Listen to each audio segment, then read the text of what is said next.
We're in the SCED headquarters because you are in Cannes. We are in Cannes. Congratulations on the film. Thank you so Obviously, much. I wasn't in South by, so we would have done this back then. So before jumping into the feature, I want to backtrack a bit and discuss Krisha Yeah. You're coming from a producer standpoint. You probably want to. You're a filmmaker with many hats. Let me point to this thing right here with many hats. So I was wondering if you could sort of like give a timeline between. Were you here when Krisha was premiered? Yeah. So I was a producer. I was an associate producer on Krisha, and Trey was just a buddy, and I got to befriend that team at South by Southwest.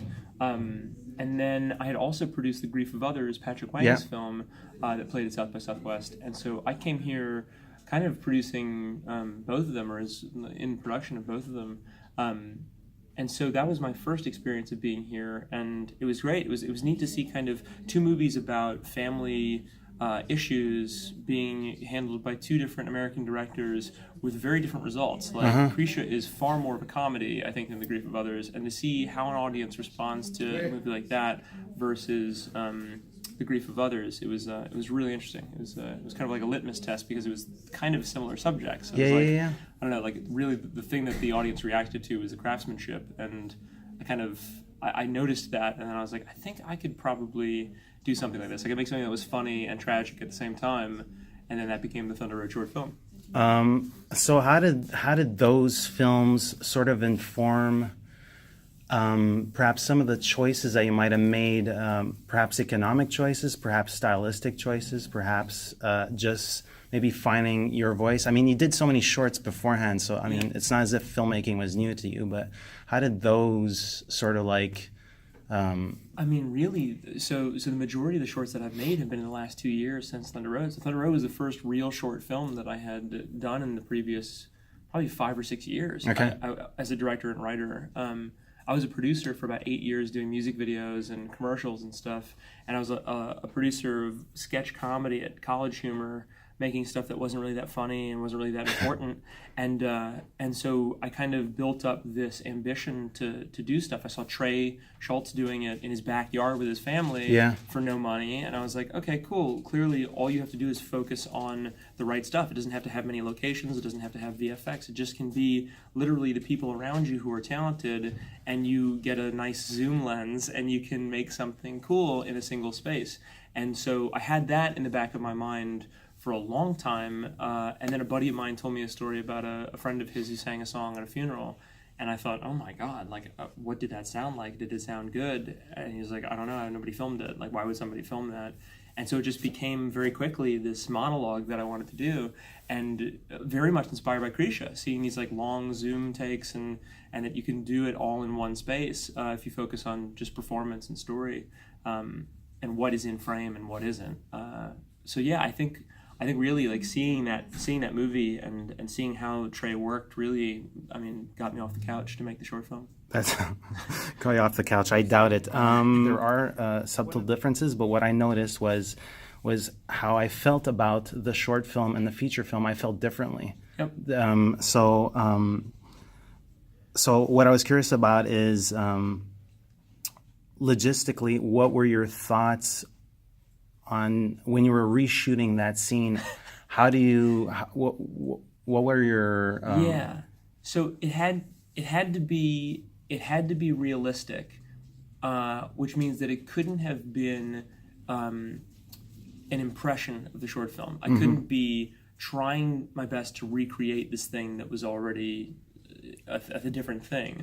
And so we knew that it had to be different. It was going to be, just because of the nature of doing long takes. It's never going to be identical. And so then I was thinking about it, and I wanted to do this alternate monologue that didn't have the song in it in case Bruce and his team decided to not give us the rights. And so I wrote this other version of it that was like funny and tragic and just probably more humiliating than the short film. Where the song doesn't play. And so for the first half of the day, we shot it with the song. So I did 7 or 8 takes of it with the song, and then we broke for lunch, and then I shot it 7 more times without the song, and it was exhausting. I only did it 6 times for the short film. I ended up doing it, almost 17 times, 15 times, something like that. And the last take that we did, as soon as it was done, everybody burst into applause in the church, and it's kind of like everybody felt like that was the one. Everybody kind of knew. You could feel it in the space. And it turned out to be the one in the editing room. It was like the best performance. It was the cleanest camera work and sound, and everything just kind of gelled. And so I was editing it, and I was like, I don't think we're going to have the song in the movie. And my producer said it would be a lot easier if we don't have the song. Of course, yeah. And so I was like, all right, cool. We're going to make the Thunder Road movie, and it's not going to have the song in it. But no, to answer the question, I was terrified. I mean, and it is a different cinematographer as well. Lowell Meyer shot the feature, and Drew Daniels shot the short film. Yeah. Drew shot Krisha as well. And so Lowell, the night before we're shooting this recreation of this iconic short film, he's like, I don't know if I can do it. And I felt the same way. I was like, and at one point, about 12 takes in, I've been crying all day and doing this elaborate dance stuff. I was exhausted and I couldn't cry anymore, literally. And then, but I was telling everybody, I was like, oh, I'm fine. Yeah, let's get ready. Let's go for it. Let's do it. And then in the wings, I was off on the side watching like Bernardo Brito's short film yearbook, trying to cry, and the normal stuff wasn't working for me. I was watching Inside Out when Bing Bong dies, like that wasn't working for me. And my producer Natalie had just lost her sister in a drunk driving accident. Somebody hit her car, and I'll never forget it. It was right before the last take, and I was sitting down in one of the pews, and everybody else was leaving me alone so that I could get into the mindset, and she's walking past, and I've already told everybody, yeah, I'll be in there in a few minutes. And Natalie walks past and goes, all right, cool, we're going to go up in 3 minutes. I said, I can't do it. I don't know if I can do it. And she goes, what? And I said, I don't think I can't cry anymore. I can't do it. And she just looks at the door and looks back at me and takes her earpiece out for the microphone and the walkie-talkie and comes and sits down next to me. And I've never cried so hard in my life. It was just like holding her hand and knowing what she was going through in doing this scene. I will never cry that hard in my life. And then we shot the last take, and that's the opening scene of the movie. So it extends perhaps it extends upon that character's inner grief in a way, like, oh, dude, by happenstance or chance. Oh, the entire team came together. I mean, everybody's lost somebody. Everybody has this experience.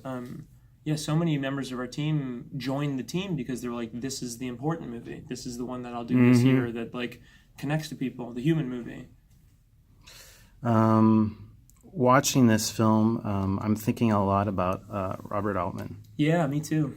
It comes without the overlapping dialogue and characters within the same scene, sort of, but how the camera accesses the two-dimensionality of your character. Yeah. I think that's what resonated with me the most, especially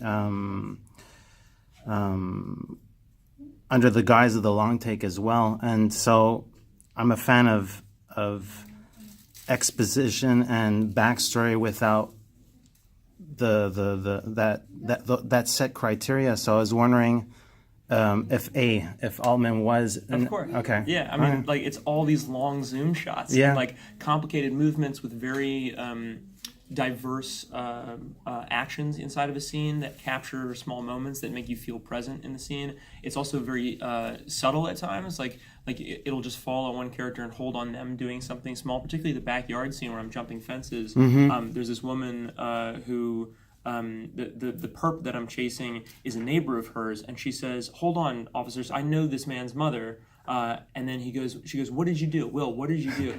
And she takes her shoe off and starts hitting him, and then the cops take him away, and we end on her, and I'm looking at her. You see the corner of my shoulder and my face, and she's just smoking a cigarette in the backyard for a second. And it's an Altman film. It's like it's this small moment in people's lives that we highlighted because it says something about family, and in some neighborhoods that's what mothering is. It's like it's being able to take care of your neighbors who might not have mothers, and like we wanted to have it be this diverse tableau, this tapestry about parenthood and motherhood we try and use every part of the buffalo in screenwriting. It's like if the movie is about what it's like to be a mom or to have a mother, you have to show every little aspect of that.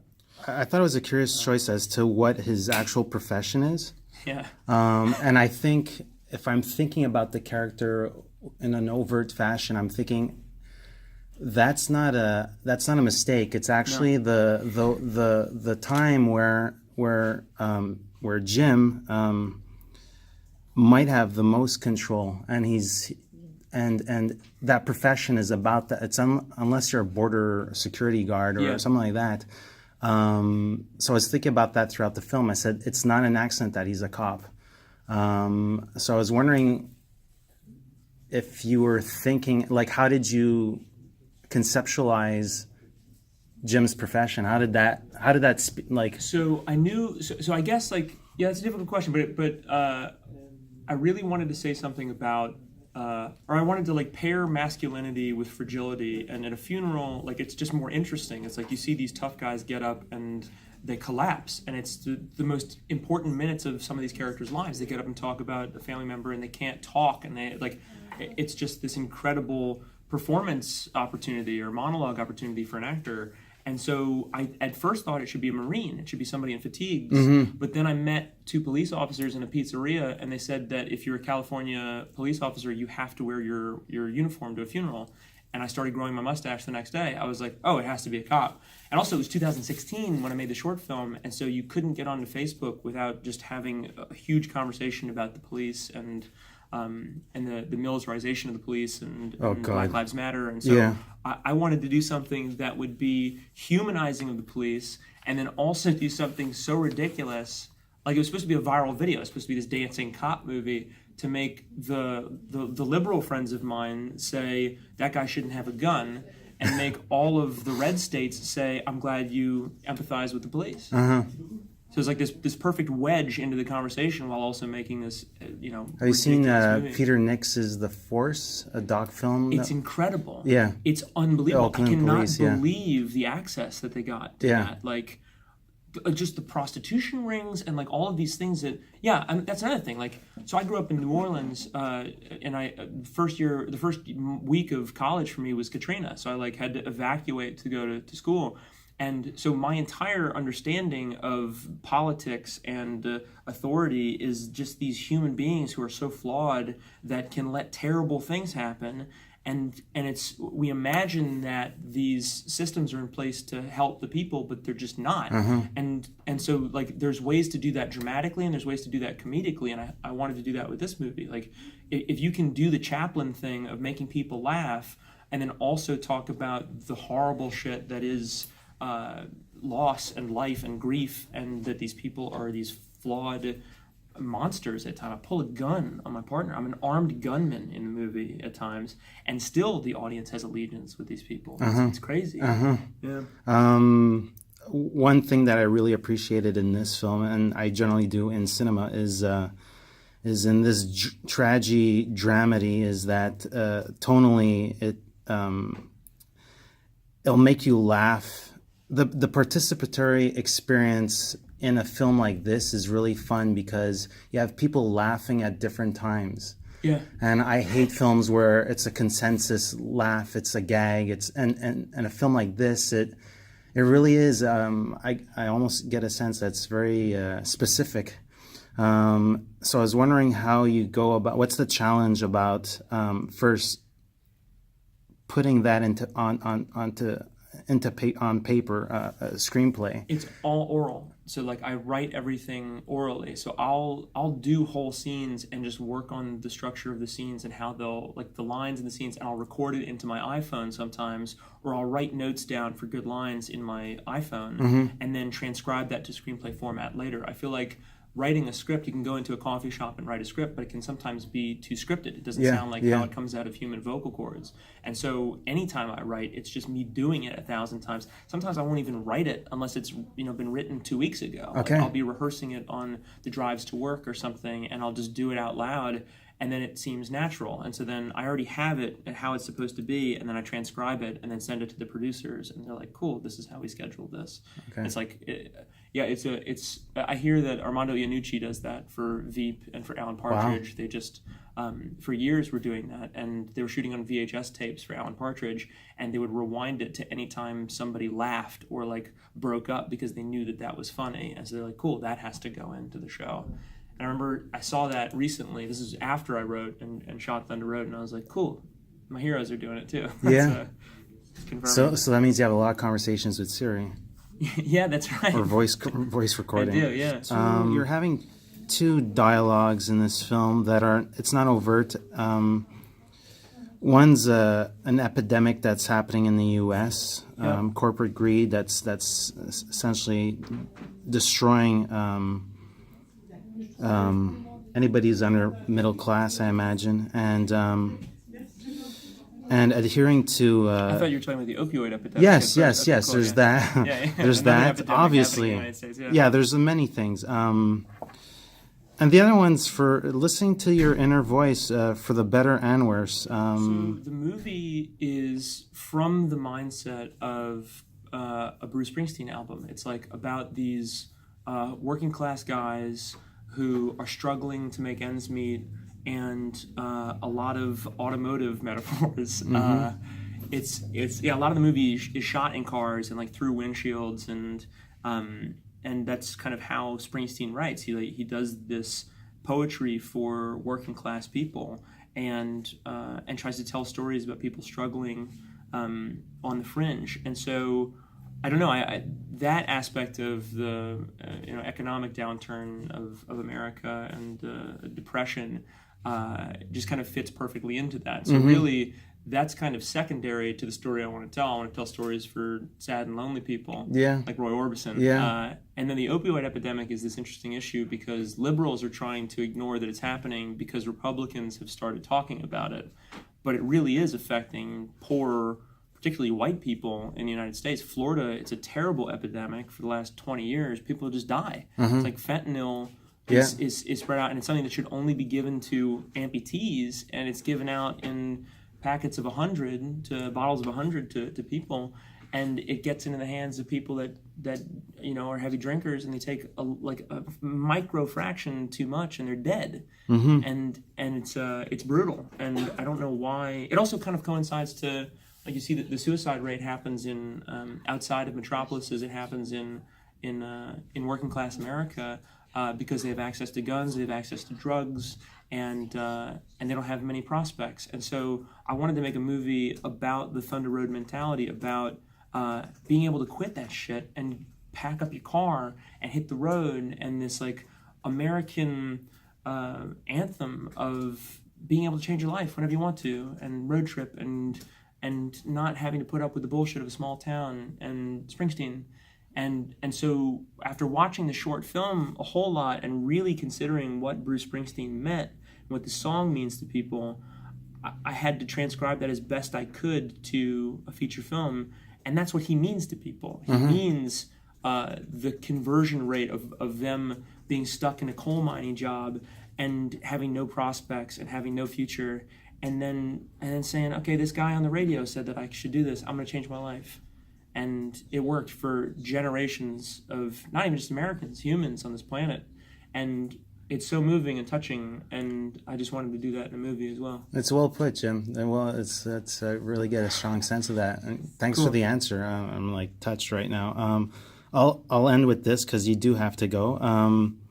You have I'm a social media junkie. You have a particularly strong stance on social media with concerns to that.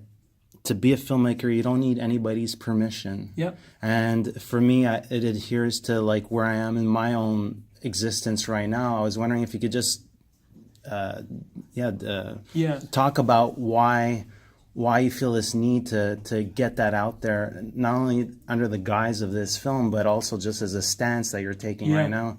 So for a long time, I was a very depressive person, and I loved movies, and I watched movies all the time, and I wanted to make them, and I couldn't for whatever reason. I was so discouraged from doing it, and I spent years feeling timid to do anything, and looking at these other friends of mine who were doing stuff, and seeing it being very good, or seeing movies at film festivals and saying, man, I can never make something that good, or seeing Children of Men and being like, God damn it, I can never make something that good. And it crippled me for a long time. And then I saw Trey do it. And seeing Trey walk around in flip-flops and a backpack, I remember seeing people like Steven Spielberg and saying, I couldn't do that, but I could certainly do that. I could certainly be that guy. And I made Thunder Road. I was a fucking nobody. I was a nobody. And I had small amounts of encouragement from people who were doing it. And I was then able to do it myself. And very quickly, I just started doing it. Don't listen to anybody that says you can't do it. Don't listen to the voice in your head. Just make a movie on an iPhone with your friends that make you laugh or make you cry, and focus on pacing and storytelling, because I can't tell you how much of a non-artist I was. I was a guy doing budgets and scheduling, and then now I'm getting lauded as this great artist by young people and connecting to these people in strange ways because I spent 6 hours in a funeral home one day in October. I can't tell you how valuable you will feel and how much value you can give to people if you encourage people to do it, because if I hadn't had that, I wouldn't be here. Well, kudos to you. And I'll ask one last question. What are you working on now? A lot of small stuff.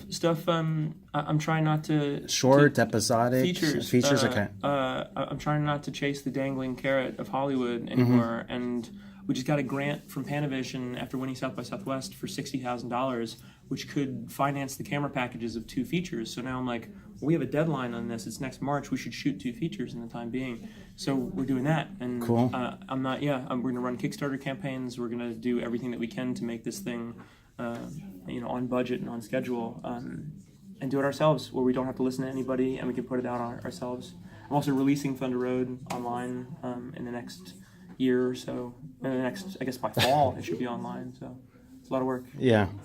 Jim, thank you so much. Really.